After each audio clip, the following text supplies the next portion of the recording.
Hello techies, welcome to our tutorials. My name is Varaprasad, I am a software developer. So this is my third video on AWS Cloud Practitioner practice test. So please subscribe to my channel to get more interesting content on AWS. So without further any delay, let's get start the video. For every question, I will give you the 10 seconds to find out the answer yourself. So let's start with the first question. Which S3 storage class is the best for data with unpredictable access patterns? Options are A. Amazon S3 Intelligent Tiering, B. Amazon S3 Standard, C. Amazon S3 Infrequent Access, D. Amazon S3 Glacier.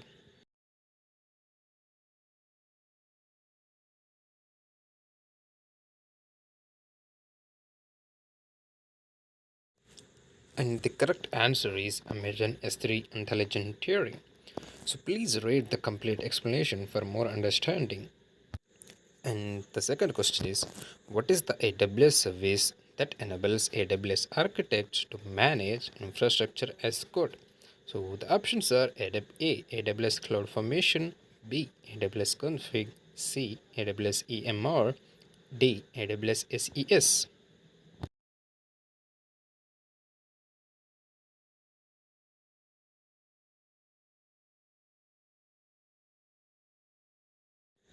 And the answer is AWS CloudFormation.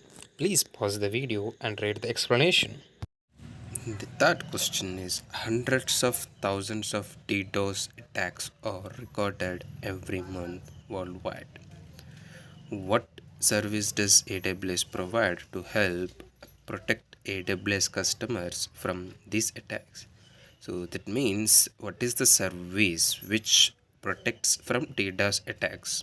And the options are A. Amazon Cognito, B. AWS Config, C. AWS WAF, D. AWS KMS, E. AWS Shield.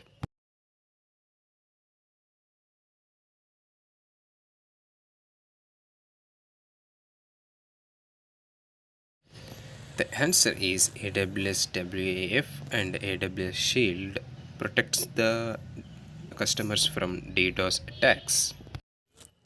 The next question is, you want to run a questionnaire application for only one day without interruption. Which Amazon easy to purchase option should you use? Options are A. Reserved instances, B. Dedicated instances, C. Spot instances, D. On demand instances.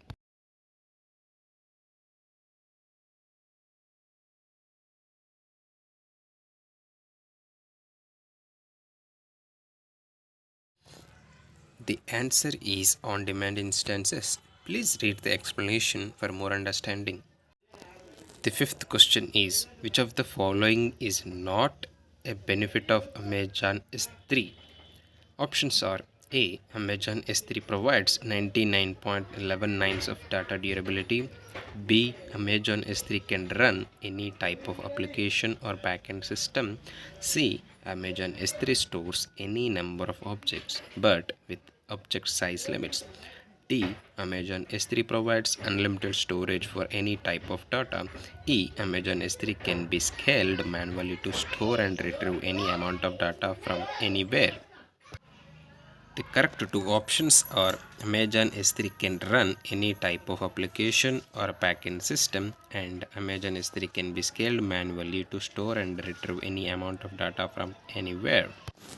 The sixth question is, what is the AWS database service that allows you to upload data structured in key value format? Options are A. Amazon Aurora, B. Amazon Redshift, C. Amazon RDS, D. Amazon DynamoDB.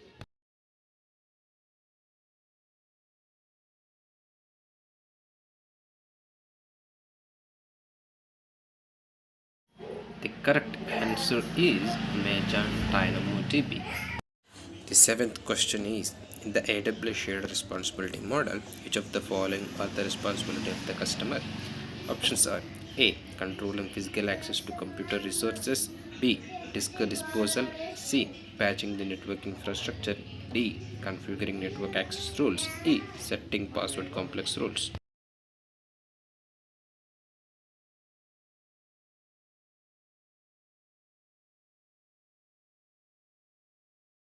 The correct answer is configuring network access rules and setting up password complex rules.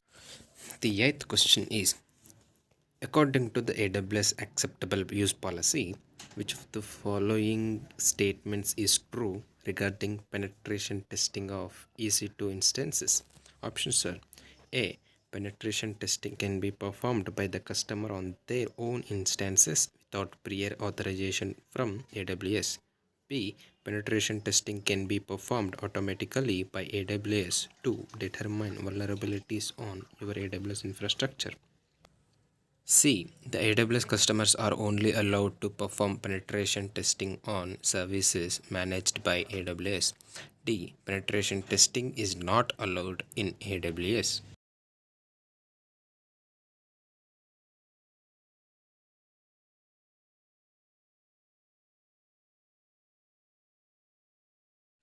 The correct answer is penetration testing can be performed by the customer on their own instances without prior authorization from AWS.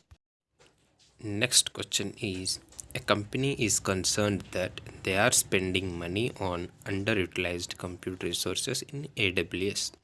Which AWS feature will help ensure that their applications are automatically adding or removing EC2 in compute capacity to closely match the required demand? Options we have: A. AWS Elastic Load Balancer, B. AWS Autoscaling, C. AWS Cost Explorer, and D. AWS Budgets.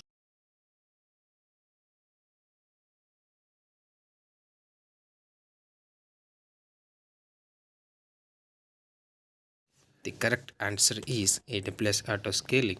Please read the complete explanation for more understanding. The next question is, what does AWS Snowball provide? Options are A. A hybrid cloud storage between on-premises environments and AWS cloud. B. A catalog of third-party software solutions that customers need to build solutions and run their businesses. C. An exabyte scale data transfer service that allows you to move extremely large amounts of data to AWS. And the D. Secure transfer of large amounts of data into and out of the AWS cloud.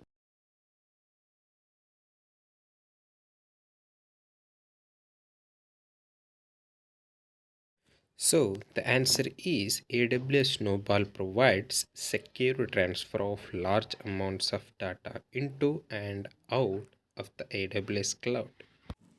The 11th question is, you have deployed your application on multiple Amazon EC2 instances. Your customers complain that sometimes they can't reach your application. Which AWS service allows you to monitor the performance of your EC2 instances to assist in troubleshooting these issues? And option we have: A. AWS CloudWatch, B. AWS Config, C. AWS CloudTrail, D. AWS Lambda.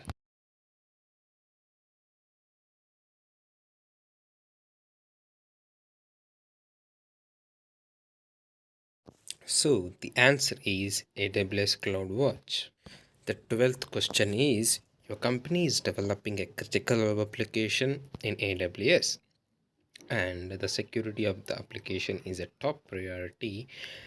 Which of the following AWS services will provide infrastructure security optimization recommendations? Options we have: A. AWS Trusted Advisor, B. AWS Secret Manager, C. AWS Management Console, and the D. AWS Shield.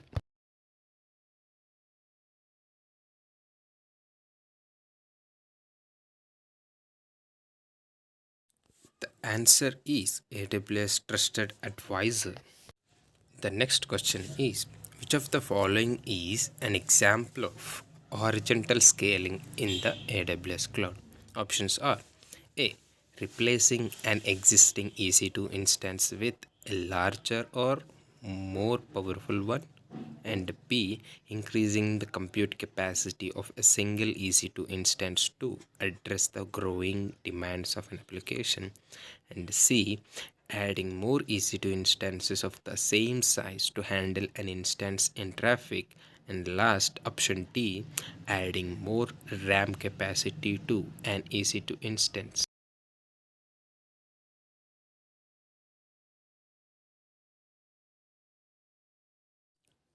The answer is adding more EC2 instances of the same size to handle an instance in traffic. The 15th question is, you have set up consolidated billing for several AWS accounts. One of the accounts has purchased a number of reserved instances for 3 years. Which of the following is true regarding this scenario? Options are: A. There are no cost benefits from using consolidated billing. It is for informational purpose only. Option B. The reserved instance discounts can apply only be shared with the master account. Option C. The purchased instances will have better performance than on demand. And D. All accounts can receive the hourly cost benefit of the reserved instances.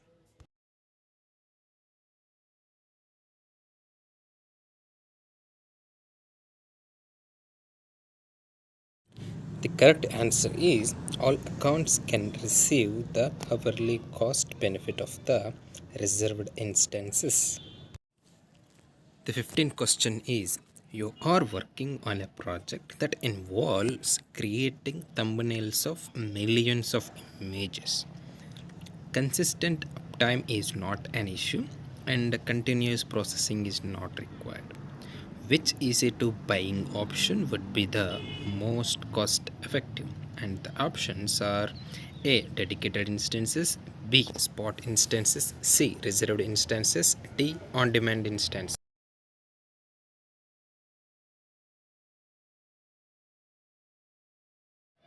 The answer is spot instances. Please read the explanation for more understanding.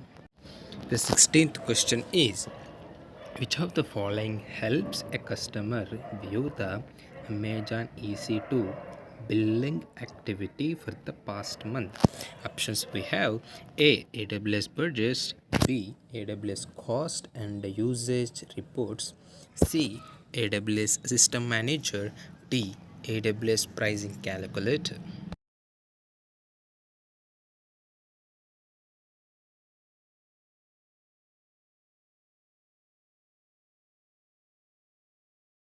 The answer is AWS cost and usage reports. Let's go to the next question.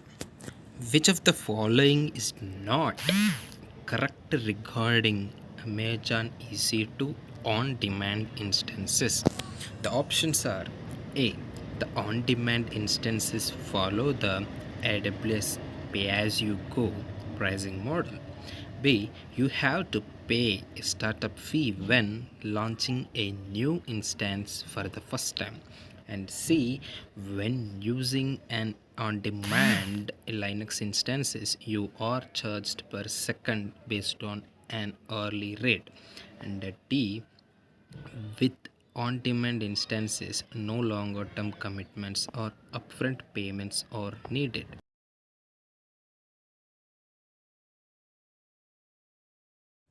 The answer for this question is you have to pay a startup fee when launching a new instance for the first time.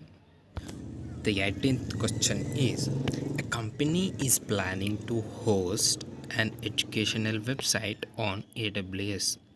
Their video courses will be streamed all around the world.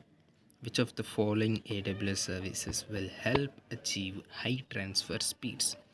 The options we have: Amazon CloudFront, B. Amazon Kinesis video streams, C. AWS CloudFormation, and option D. Amazon SNS. The correct answer is Amazon CloudFront. The 19th question is, an organization has decided to purchase an Amazon EC2 reserved instance for 3 years in order to reduce costs. It is possible that the application workloads could change during the reservation period. And what is the EC2 reserved instance type that will allow the company to exchange the purchased reserved instance for another reserved instance with higher computing power if they need to? And the options we have: A. Elastic RI, that is reserved instance; B. Convertible RI; C. Standard RI; D. Premium RI.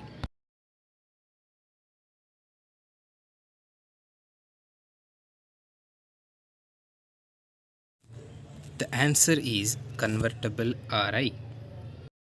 The 20th question is: as a part of the enterprise support plan, who is the primary point of contact for ongoing support needs? The options are: A. Technical account manager; B. AWS IAM user; C. AWS consulting partners; D. Infrastructure event management engineer.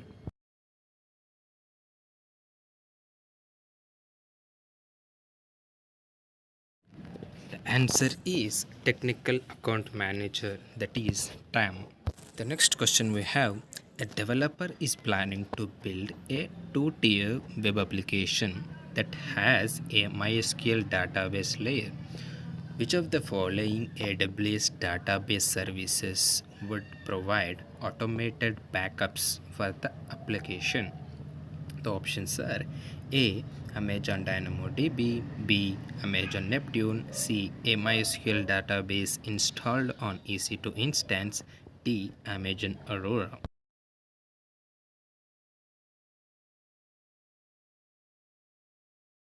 The answer is Amazon Aurora.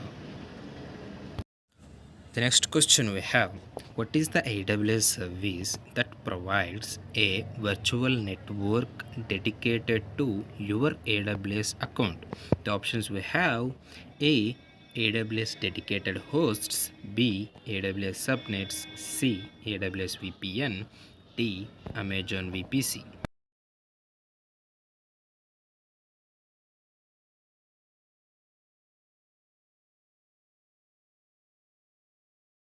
The answer is Amazon VPC. The next question is: what does the principle of least privilege refer to? Options are: A. All trusted IAM users should have access to any AWS service in the respective AWS account. B. All IAM users should have at least the necessary permissions to access the core AWS services. C. You should grant your users only the permissions they need when they need them and nothing more. And D. IAM users should not be granted any permissions to keep your account safe.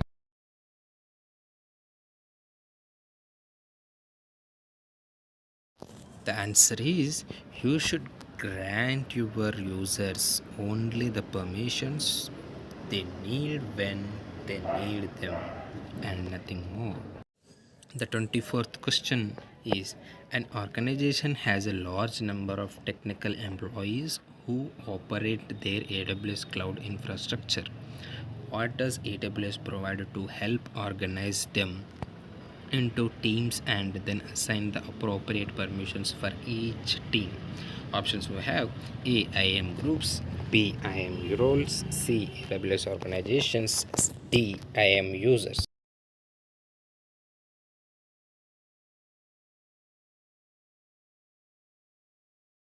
The answer is IAM groups. 25th question is: what is the advantage of the AWS recommended practice of decoupling applications? Options are: A. Allows treating an application as a single cohesive unit; B. Allows updates of any monolithic application quickly and easily; Option C. Allows tracking of any API call made to any AWS service; and option D. Reduces interdependencies so that failures do not impact other components of the application.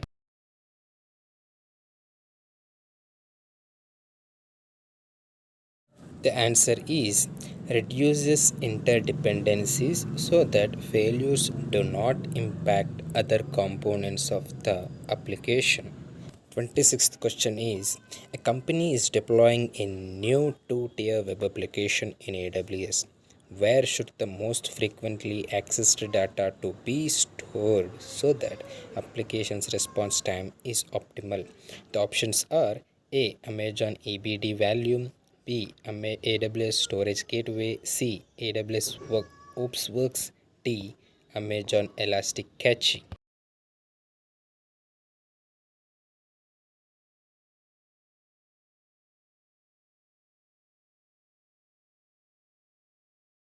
The answer is Amazon Elastic Cache. The 27th question is, which of the following does not belong to AWS cloud computing models? Options are A. Networking as a service, B. Platform as a service, C. Infrastructure as a service, D. Software as a service.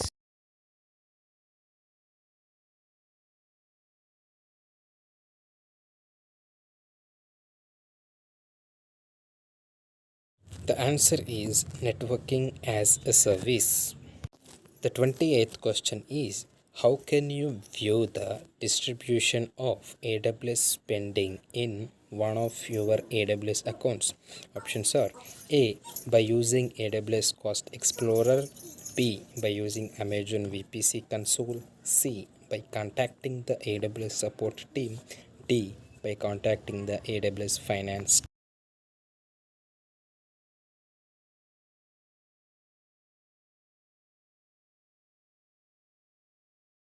The answer is by using AWS Cost Explorer.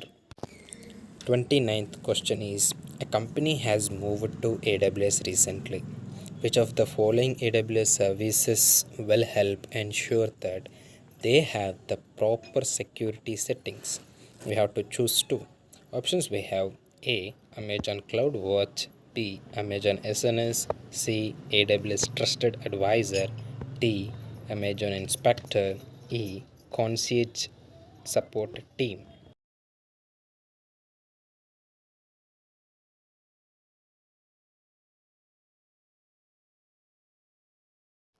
The answer is AWS Trusted Advisor. The last and final question we have, a company is introducing a new product to their customers and is expecting a surge in traffic to their web application as part of their enterprise support plan. Which of the following provides the company with architectural and scaling guidance? The options we have A. Infrastructure Event Management, B. AWS Support Concierge Service, C. AWS Personal Health Dashboard, and D. AWS Support API.